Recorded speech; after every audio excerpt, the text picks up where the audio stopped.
එහෙනම් අද වීඩියෝ එක ට්‍රාන්සිස්ටර් ගැන හරිද? ට්‍රාන්සිස්ටර් ගැන කරන්නේ මේ සාමාන්‍ය මෙහෙම නේද? ට්‍රාන්සිස්ටර් කියන එක ට්‍රාන්සිස්ටර් ෆෝන් වල නෑ. හරි ට්‍රාන්සිස්ටර් ಜಾති වෙන ಜಾතියක් තමයි තියෙන ට්‍රාන්සිස්ටර් වගේ. ට්‍රාන්සිස්ටර් ಜಾතියක් තමයි. නමුත් ට්‍රාන්සිස්ටර්ම නෙමෙයි. නමුත් මේ වීඩියෝ එක කරන්න ඕනේ Mosfet. ඔයාලා Mosfet ගැන දන්නේ නැති. Mosfet ගැන දැනගන්න නම් අනිවාර්යෙන් ට්‍රාන්සිස්ටර් ගැන දැනගන්න ඕනේ. ඒ නිසා තමයි මම මේ වීඩියෝ එක ගෙන්නේ. මේක ගැන මම මේ හරිද මේක ට්‍රාන්සිස්ටර් අතීතය ඊට පස්සේ මේක පැවතුන හැටි මේවා තියෙන වර්ග ගැන මේවා ගැන කතා කරන්න යන්නේ නැහැ. හරිද? මම මේකේ අත්‍යවශ්‍ය දේ සාමාන්‍යයෙන් මේකෙන් ඔයාලට ඉගෙන ගන්න ඕන දේ විතරක් තමයි කතා කරන්නේ. මොකද බොරුවට වීඩියෝ දික් කරලා වැඩක් නැහැ.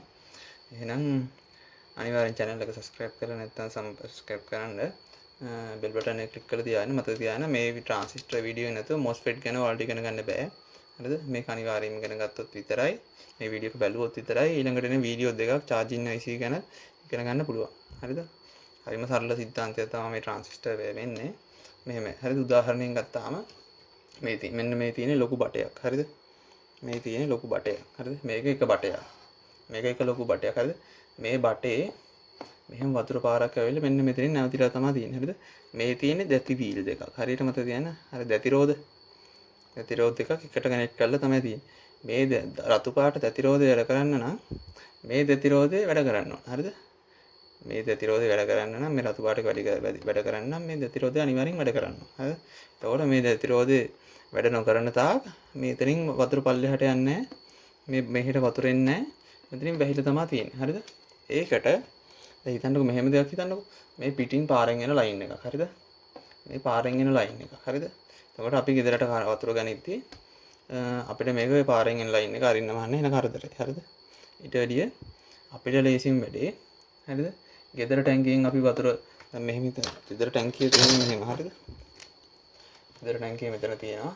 ඒකෙන් මේක ලීටර 100ක වතුර එන ලයින් එකක්. හරිද? ඕකට ලොකු වෑල් එකක් දාන්න ගියොත් අපිට එන කරදර වැඩක් වෙනවා. හරිද? එන ලොකු වෑල් එකක් මිලත් වෙයි. ඒ නිසා අපි මේ වගේ මෙන්න මේ මතකද මේ ලයින් මේ රතු පාට එක ඇරෙන්න නම් මේ නිල් පාට එක මෙහෙම වැඩ කරන්න ඕන. හරිද? එතකොට අපි මෙතනින් දෙනවා ලීටර 5ක විතර වතුර ලයින් එකක්. හරිද? මේක ඇරෙන්නේ මෙතනින් මේක මේ වගේ 5 ලීටර වතුර දුන්නට පස්සේ මේ වෑල් එක ඇරෙනවා. හරිද? මතක තියාගන්න මේ වෑල් එක මෙතනින් මේක තල්ලු කරලා මේක අරින්නත් හරි වතුර ප්‍රමාණයක් දෙන්න. මෙතන ලීටර එකක් දුන්නා කියලා මේ වෑල් එක ඇරෙන්නේ නැහැ. හරිද? මේ වෑල් එක තල්ලු කරන්න පුළුවන් ප්‍රමාණයක් මෙතනින් දෙන්න ඕන. හරිද? එතකොට ඕන චුට්ටක් ඇරෙයි. එතකොට මෙතන මේ වතුර දෙන ප්‍රමාණය අනුව තමයි මේ වෑල් එක කරන්නේ. එතකොට මෙතනින් ගලන ධාරාවත් අඩු වෙනවා. හරිද? මෙතනින් පල්ලේ හරින ධාරාවත් මේක වැහෙනවා. ඇරෙන්නේ නැහැ. මෙන්න භාගෙ චුට්ටක් ඇරෙයි. එතකොට මේ ලීටර 100න් මෙතනින් හට යන්නේ නැහැ. හරිද? ලීටර 100ම යන්න නම් මේකෙන් සම්පූර්ණ බලය දීලා මේක මේ වෑල් එකෙන් තල්ලු කරලා මේක අරිනවා. එතකොට මේක අරිද්දි මේකත් නිකම්ම ඇරෙනවා. හරිද? එහෙම තමයි මේ දැතිරෝධයක් එකට ගන්න කරලා තියෙන්නේ. දැතිරෝධයක් එක පැත්තකට කරකැවෙද්දි දැන් මෙහෙම තියෙන දැතිරෝධයක් මෙහෙම කරකැවෙනවා. මේක මෙහෙට කරකැවෙද්දි අනිවාර්යෙන් මේකත් මෙහෙට කරකැවෙනවා. හරිද?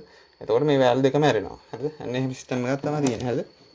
එතකොට මෙහෙන් එන ලොකු වතුර පාර අරින්න මේ වගේ වැඩක් කළා පොඩි වතුර පාරක් දීලා වෑල් දෙකම එකට අරිනවා. හරිද? මේ වෑල් එක අරිච්ච නිසා මේ වෑල් එක නිකන් මැරලා වතුර පාර මෙහාට යනවා. ඔන්න ඔච්චරයි ට්‍රාන්සිස්ටර් වල තියෙන්නේ. හරිද? දැන් මේක ට්‍රාන්සිස්ටර් ඇතුලේ තියෙන විදිය මම කියන්නම්. හරිද? මෙන්න මේක තමයි එකම સિદ્ધාන්තය. හරිද? එන ධාරාව මෙතනින් නවත්තන් තියෙනවා. ට්‍රාන්සිස්ටර් කියන්නේ ඇම්පියර් කරන්ට් එකක් තමයි යන්නේ. මේ කරන්ට් එක නවත්තගෙන තියෙනවා. හරිද? නවත්තගෙන තියලා ඒක අරින්න පොඩි කරන්ට් එකක් දෙනවා. මේ වගේ ස්විච් එකක් තමයි. එතකොට මෙන්න මේ වගේ ස්විච් එකක් තමයි එහෙම ට්‍රාන්සිස්ටර් එක කියලා කියන්නේ. හරිද? වෙනම කරන්ට් එකක් දුන්නාම අර ලයින් එක ඇරිලා ඒ ලයින් එක කරා කරන්ට් එක යන එක තමයි වෙන්නේ. එකම ඔය සිද්ධාන්තය තමයි වෙන්නේ. එයිම ට්‍රාන්සිස්ටර් එක කියන්නේ මෙන්න මේක. හරිද? ට්‍රාන්සිස්ටරෙන් කරන්ට් එක නවත්තගෙන ඉන්නවා. වෙනම කරන්ට් එකක් දීලා අපිට පුළුවන් ඒ සම්පූර්ණ කරන්ට් එක නැවතිලා තියෙන එක මෙතනින් එහාට ගලන්න සලස්සන්න. හරිද? ඔන්න ඔච්චරයි කෙලින්ම ට්‍රාන්සිස්ටර් එක කියන්නේ. මේක ගත්තාම වර්ග දෙකක් තියෙනවා. PNP කියලා එකක් තියෙනවා. NPN කියලා ට්‍රාන්සිස්ටර් දෙකක් වර්ග දෙකක් තියෙනවා. හරිද? එතකොට PNP එකේ බැලුවොත් එහෙම ට්‍රාන්සිස්ටරේ මත තියාගෙන මෙන්න මේ වගේ. හරිද? මෙන්න මෙහෙම පින් තුනක් තියෙනවා. ට්‍රාන්සිස්ටරේ. හරිද? Mosfet එක නෙවෙයි. ට්‍රාන්සිස්ටරේ එකක් කලෙක්ටර් එකක් බේස් එකක් එමීටර් එක. හරිද? ඔන්න ඔච්චරයි ට්‍රාන්සිස්ටරේ හරිය සරල දෙයක්. හරිද? ඔන්න ඔය වගේ පින් තුනක් තියෙනවා.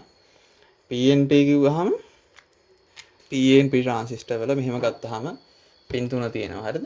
පින් තුන තියෙනවා. එතකොට මේ ඇතුලෙන් තියෙන්නේ P ප්ලේට් දෙකයි මේ දෙපැත්තේ ප්ලේට් දෙක P ලොකු N ප්ලේට් එකක් තමයි තියෙන්නේ. හරිද? හරිද? හරිම සරලයි. එතකොට දැන් මේක හරහා ඇතුලෙන් ධාරාවක් ගමන් කරන්නේ නැහැ. මොකද මේ P ප්ලේට් දෙක ඩිස්කනෙක්ට් වෙලා මෙතන ඇතුලෙන් කිසිම සම්බන්ධයක් නැහැ. හරිද? ඩිස්කනෙක්ට් වෙලා තමයි තියෙන්නේ. හරිද? එතකොට PNP ගුවහම දැන් මම ඔයාලට පරිපතය කරද්දි තේරෙවි PNP වලට දෙන්න ඕන ඍණ ධාරාවක්. හරිද? දැන් මෙතනින් එනවා මෙන්න මෙහෙම බල්බ් එකක් තියෙනවා. මෙහෙම බැටරියක් තියෙනවා. මේක බල්බ් එකේ ධන පැත්ත කෙලින්ම මේකට කනෙක්ට් කරලා තමයි තියෙන්නේ. හරිද? මේ බල්බ් එක මෙතන ඍණ පැත්තට තමයි ඍණ පැත්තෙන් දැන් මේ දැන් මතක තියාගන්න හැමදෙස්සෙම මේ පැත්තට ධන ඇම්පියර් 10ක් යද්දිම මේ පැත්තට ඍණ ඇම්පියර් 10ක් යනවා. හරිද?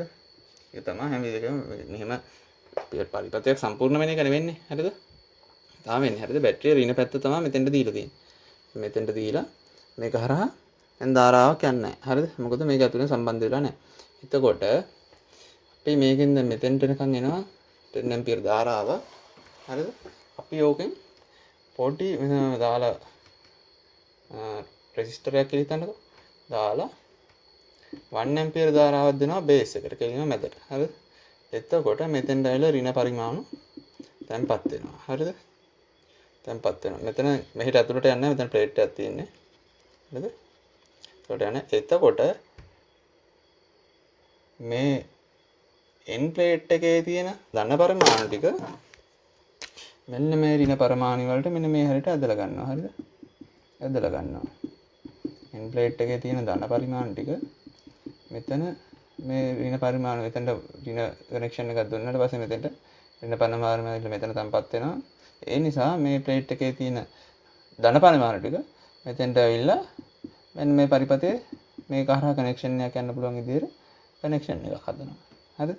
ඔන්න ඔච්චර තමයි මේ රෙසිස්ටර් එක කරන්නේ. ඒ කියන්නේ මේ ඩිස්කනෙක්ට් වෙච්ච කනෙක්ෂන් එකට මේකේ N එකේ තියෙච්ච ධන පරිමාණු ටික මෙතෙන්ට ඇදලා අරගෙන මෙතන තැම්පත් කරලා මේක හරහා කනෙක්ෂන් එකක් හදලා ඊට පස්සේ මෙන් එන ලයින් එක මෙහෙම ගිහිල්ලා මෙතනින් ආයෙ මෙහෙට ගිහිල්ලා මේ පරිපතේ සම්පූර්ණ වෙලා මේ බල්බ් එක දැල්ලා යනවා. හරිද?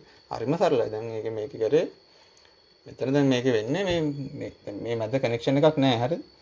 කනෙක්ෂන් එකක් එන්න නම් මේ දැන් N ප්ලේට් එකේ පරිමාණු හැමතැනම විහිදිලා තමයි තියෙන්නේ. හරිද? ධන පරිමාණු මේ ඍණ පරිමාණුත් එක්ක සම්බන්ධ වෙලා මේ හැමතැනම විහිදිලා තියෙන්නේ.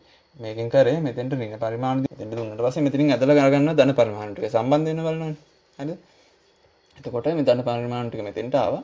මෙතනින් කනෙක්ෂන් එකක් හදුනා. මේක හරහා කරන්ට් එක ගිහිල්ලා බල්බ් එකපත් වුණා. හරිද?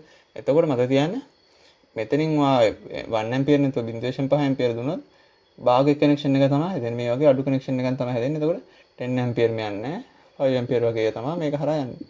ඔයා මෙතෙන්ට දෙන කනෙක්ෂන් එක අනුව තමයි. හැබැයි මතක තියාගන්න මෙතෙන්ට දෙන්න පුළුවන් සීමාවක් තියෙනවා. ඒ සීමාවට වඩා දෙන්න බෑ. හරිද? ඒ දෙන කනෙක්ෂන් එක අනුව තමයි මෙතනින් ධාරාව ගලන්නේ කොච්චරද කියලා තීරණය වෙන්නේ. ඒකත් මතක තියාගන්න. හරිද? එතකොට මෙන්න මේක තමයි PNP ට්‍රාන්සිස්ටරේ වෙන්නේ. හරිද? මේකේ මතක තියාගන්න ඍණ කරන්ට් එකක් තමයි දෙන්නේ. හරිද?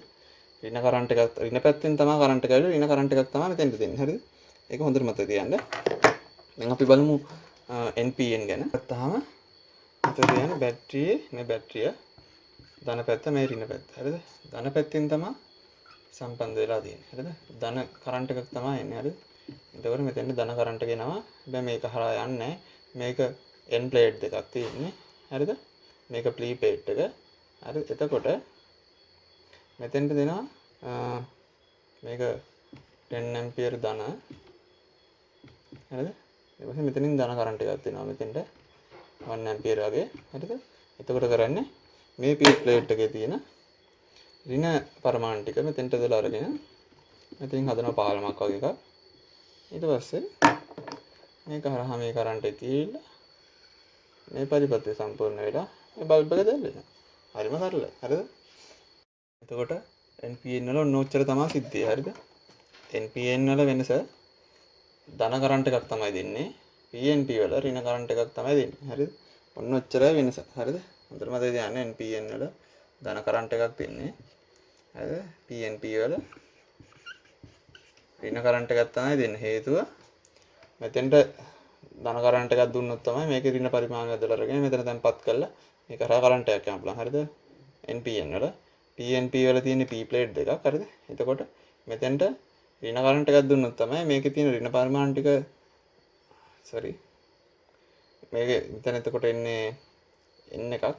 ඒකේ තියෙන ධන පරිමාණ ටික අරගෙන මෙතන දැන්පත් කරලා මේක හරහා කනෙක්ෂන් එකක් හදලා කරන්ට් එක යවන්න පුළුවන් ඉන්නේ එහෙම. හරිද? ඒ වගේම මෙතෙන්ට දෙන කරන්ට් ප්‍රමාණය අනුව තමයි තීරණය වෙන්නේ මේක හරහා කොච්චර ධාරාවක් ගන්නවද කියන එකත්. හරිද? ඒකත් මතක තියාගන්න. ඒ වගේම මතක තියාගන්න ට්‍රාන්සිස්ටර් වල ඇම්පියර් ප්‍රමාණයක් තමයි දෙන්නේ. හරිද? අනිවාර්යෙන් ඒක මතක තියාගන්න. කරන්ට් එකක් තමයි දෙන්නේ. හරිද? කරන්ට් එකක් තමයි දෙන්න ඕන. මෙතන කරන්ට් එකක් තමයි දෙන්න ඕන. වෝල්ටේජ් එකක් නෙමෙයි කරන්ට් එකක්. හරිද? කරන්ට් කියන්නේ ඇම්පියර්. හරිද? වෝල්ටේජ් නෙමෙයි. හරිද? කරන්ට් එකක් දීලා තමයි මේක ඔන් කරන්න පුළුවන්. පරිපථයක් ගත්තොත් මේක තමයි ට්‍රාන්සිස්ටර් එක. හරිද? මේක තමයි ට්‍රාන්සිස්ටර් එක කියන්නේ. එතකොට මේ බැටරිය ධන පැත්ත, මේ බැටරිය ඍණ පැත්ත. හරිද? මේක මේ පැත්ත ධන පැත්ත, මේක NPN එකක්. හරිද? NPN ට්‍රාන්සිස්ටර් එකක්. එතකොට මේකෙන් හැමතිස්සෙම මේ ධන කරන්ට් එක මේකෙ මෙතෙන්ට ගිහිල්ලා තමයි තියෙන්නේ. හරිද? නමුත් මේක හරහා ධාරාවක් යන්නේ. මේ ස්විච් එක මෙහෙම ඔෆ් වෙලා තමයි තියෙන්නේ. හරිද? එතකොට මෙහෙන් ඍණ කරන්ට් එක ගිහිල්ලා මෙහෙම ඍණ කරන්ට් එක මෙහෙන් ගිහිල්ලා මෙතනින් බල්බ් එක කරහා ගිහිල්ලා මෙතෙන්ට ඇවිල්ලා තමයි තියෙන්නේ. නමුත් මේ දෙක කනෙක්ට් වෙලා නැහැ. පරිපථය සම්පූර්ණ වෙලා නැහැ.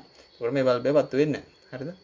අපි ඒකට මේ බැටරි ධන පැත්තේ මේක 100 ඇම්පියර් වුණොත් අපි මෙතනින් 5 ඇම්පියර් වගේ ධාරාවක් අරගෙන මේකෙන් මෙන්න මේක ට්‍රාන්සිස්ටරේ බේස් එකට සම්බන්ධ කරනවා. මේ කලෙක්ටර් මේක එමීටර් වුණා බේස් එකට දෙනවා. හරිද? බේස් එකට දීපු ගමන් මේ ස්විච් එක මෙහෙම ඔන් වෙනවා. ඔන්න වෙච්ච පාර මේක පරිපථය සම්පූර්ණ වෙනවා. එතකොට මේ බල්බ් එක දැල් වෙනවා. හරිද? එතකොට ඔන්නෝක තමයි NPN වල සිද්ධාන්තය. මෙතන PNP උති වුණා නම් මේ බැටරිය අනිත් පැත්තට තමයි තියෙන්නේ.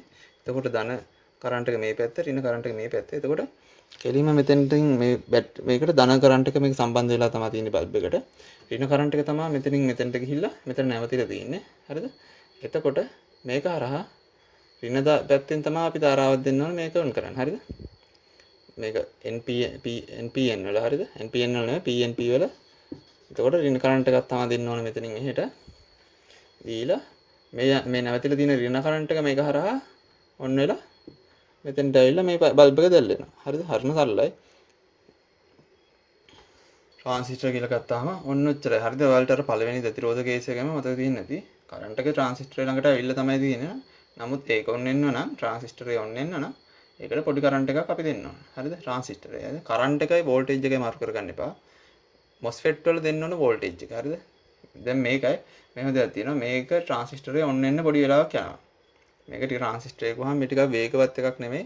ටිකක් වේගය අඩු එකක්. Mosfet එක හදලා තියෙන්නේ මාර ඉක්මනට ස්විච් වෙන. ඒ කියන්නේ මාර ඉක්මනට මේක වැඩ කරන්න පුළුවන් විදිහ. හරිද? අන්න ඒක තමයි Mosfet වල ට්‍රාන්සිස්ටර් වල වෙල වෙනස. ට්‍රාන්සිස්ටර් එක Mosfet ගැන අපි ඊළඟ වීඩියෝ කරමු. ට්‍රාන්සිස්ටර් එක වහම හරිම සරලයි. කරන්ට් එක මෙතෙන්ට ඇවිල්ලා තමයි තියෙන්නේ. මම මේක හරහා යන්නේ නැහැ. කියන්න නම් පොඩි ධාරාවක් දීලා මේ ස්විච් එක ඔන් කරන්න ඕන. හරියට ස්විච් එකක් වගේ තමයි. හරිද? එතකොට මේක ඔන් කරන්න චූටි ධාරාවක් දීලා මේක ඔන් කරාම මේක පරිපථය දැල් වෙනවා. හරි ගිහිල්ලා බල්බ් එක දැල් වෙනවා. ඔච්චරයි හරියම සරල විදිය. මේක මම ෆෝන් බෝඩ් වලට ගැලපෙන විදිය කියන්නේ Mosfet තමයි මේක Mosfet තමයි ෆෝන් බෝඩ් වලට ගැලපෙන්නේ. මම ඒක නිකන් ඔයාලට පොඩ්ඩක් තේරුම් ගන්න කියන්නම්. ට්‍රාන්සිස්ටර් වලට සම්බන්ධ නැති දෙයක් මම මේක ඇයි මෙහෙම ට්‍රාන්සිස්ටර් ගැන උගන්වන්න හේතුව මම පැහැදිලි කරන්නම්. මම ඉන්න. මෙහෙම තියෙනවා CPU එක. හරිද? මෙතන තියෙනවා charging pin එක. charging pin එක. හරිද? ඊට පස්සේ මෙතන තියෙනවා මෙන්න මෙහෙම Mosfet එකක් ඈ. හරිද? ට්‍රාන්සිස්ටර් එකක් වගේම තමයි. ඒකෙන් කරන කාර්යය තමයි කරන්නේ. ඊට පස්සේ මෙතන තියෙනවා බැටරි පින් 3. හරිද? කරිනා එකට දාන බැටරි පින් 3 තියෙනවා. හරිද? හරිම සරල සිද්ධියක් කරන්නේ. charging pin එකෙන් එනවා මේක බේස් එක කියලා තන බේස් එක කලෙක්ටර් එමීටර් එක. හරිද? මේක මේ Mosfet එකේ හරි ට්‍රාන්සිස්ටර් එකේ හරි මේ තුන කොහෙද තියෙන්නේ කියලා හිතාන්න බෑ. ඒක චෙක් කරලා බලන්න ඕන. මෙතෙන් එනවා 5 වෝල්ට් කෙලින්ම charger එක ගාම 5 charging pin එකෙන් 5 වෝල්ට් එනවා Mosfet එකට. හරිද? ඇවිල්ලා දැන් මේක කඩලා තමයි තියෙන්නේ. හරිද? මෙතනින් එහාට දැන් ධාරාව යන්නේ නැහැ. හරිද? දැන් හිතන්න ඊට පස්සේ දැන් මේ බැටරිය තියෙනවනේ. දැන් බැටරිය චෙක් කරලා දැන් BBS එකේ තියෙනවනේ බැටරි පින් එකේ. ඒකෙන් කනෙක්ෂන් එක CPU එකට දීලා CPU එකෙන් චෙක් කර ඉන්නවා බැටරිය 100ට 100යිද කියලා. හරිද? බැටරිය 100ට 100යිද කියලා චෙක් කර ඉන්නවා CPU එකෙන්. හරිද? හැමතිස්සෙම BSI ලයින් කරා බැටරි සිස්ටම් ඉන්ඩිකේටර් බැටරි. හරිද? බැටරි සිස්ටම් ඉන්ඩිකේටර් කියලා කියනවා. ඊට පස්සේ බැටරි ස්ටේටස් ඉන්ඩිකේටර් කියලා කියනවා BSI ලයින් එකට. හරිද? එතකොට මේක මෙතනින් මෙහෙම කනෙක්ට් වෙලා තමයි තියෙන්නේ. නමුත් ධාරාව දැන් එන්නේ නැහැ. හරිද? මෙතෙන්ට නිකන් ධාරාව වෙනවා. නමුත් ධාරාව එන්නේ නැහැ. හරිද? මේක 100ට 100යි කියලා දැන් මේක මෙතන CPU එකට ලයින් එක දීලා තියෙන තාක් මේකෙන් ධාරාව එන්නේ නැහැ. හරිද? එතකොට අත දිහා මෙන්න මේක කනෙක්ට් වෙලා තමයි තියෙන්නේ CPU එකට. හරිද? කනෙක්ට් වෙලා තමයි තියෙන්නේ. දැන් නමුත් මෙතනින් වෝල්ටේජ් එක තාම දෙන්නේ නැහැ. හරිද? මේකෙන් බැටරි අඩු වුණා කියනකො. බැටරි බැස්සට පස්සේ 100ට 100ට වඩා බැටරි වෝල්ටේජ් එක අඩුයි නම් හරිද? එතකොට මේ CPU එකෙන් මෙතෙන්ට දෙනවා මතක තියාගන්න Mosfet වලට දෙන්නේ වෝල්ටේජ් එක. හරිද? වෝල්ටේජ් එකක් දෙනවා 1 වෝල්ට් හරි 1 වෝල්ට් වගේ වෝල්ටේජ් එකක් දීලා මේක ඔන් කරලා තියෙනවා. හරිද? මේක කෙලින්ම මෙන්න මෙහෙම ඔන් කරලා තියෙනවා. හරිද? එතකොට ඒ කියන්නේ මේක බැටරි 100ට 100ට අඩුයි නම් බැටරි වෝල්ටේජ් එක එතකොට මේක හරහා මෙතෙන්ට කරන්ට් එකක් දීලා මේක ඔන් කරලා තමයි තියෙන්නේ. හරිද? මතක තියාගන්න. මේක ඔන් කරලා තමයි තියෙන්නේ. හරිද? එතකොට මේක චාර්ජර් එක ගහුවේ නැතත් මෙතනින් CPU එකට දාන්නලා තියෙන 100ට වැඩි බැටරි අඩුයි චාර්ජ් එක ගන්න. ඒ නිසා කියලා මේ ස්විච් එක මෙතනින් ඔන් කරලා තමයි තියෙන්නේ. හරිද? එතකොට මේක හරහා 5 වෝල්ට් ගිහිල්ලා කෙලින්ම බැටරි චාර්ජ් වෙනවා. ආයි බැටරි චාර්ජ් වෙලා 100 බැටරි ස්ටේටස් වලින් චෙක් කරනවා 100ට 100යි කියලා. ඊට පස්සේ මෙන්න මේ කරන්ට් එක මෙතනින් නතර කරලා දානවා CPU එකෙන්. හරිද? CPU එකෙන් නතර කරලා දානවා. එතකොට මේ ස්විච් එක ඕෆ් වෙනවා. එතකොට මෙතන මේ Mosfet එක කරා මේක charging pin එක කරන්ට් එක යන්නේ නැහැ. බැටරි charge වෙන්නේ නැහැ. ආයි ස්ටේටස් එකෙන් අර තප්පර ගානකින් හරි මේක බැටරිය අඩු වෙච්ච ගම ඔටෝ දීලා ටක් ගාලා මේ ස්විච් එක ඔන් කරනවා. මෙතනින් කරන්ට් එක ගන්නවා. ඔන්න ඕක තමයි. හරිම සරල සිද්ධියක් තමයි මෙන්න මේ charging වල තියෙන්නේ. හරිද? මම charging ගැන කියලා දෙන්න. මම දැන් මේ transistor පාවිච්චි කරන විදිය transistor Mosfet ගැන මම ඊළඟ වීඩියෝ Mosfet ගැන කරන්න. Mosfet එකෙත් එන්නේ සිද්ධාන්තයමයි. ඔන්න ඕක තමයි. හරිද? හරි transistor එක කියලා හිතන්නකෝ. transistor එකේ Mosfet එකේ වෙනස Mosfet එකට දෙන්න ඕන voltage transistor එකට දෙන්න ඕන ampere. හරිද? ඔන්න ඕක තමයි වෙනස. ඔන්න ඕක තමයි මේකෙන් කරන්නේ. ස්විච් කිරීමක්. හරිද? හරිම සරල දෙයක්. එහෙනම් මේ transistor ගැන වීඩියෝ කොච්චරයි. ඊළඟ කනිවාරම Mosfet එන්න channel එක subscribe කරලා නැත්නම් subscribe කරන්න. දැන් මම හිතන්නේ මේක අනිවාර්යෙන් බොක්කටම වදින්නේ නැති. ඒ නිසා අනිවාර්යෙන් channel එක subscribe කරන්න, bell button එක තෝල් තියාගන්න. එහෙනම් අපි ඊළඟ වීඩියෝෙන් හම්බ වෙමු.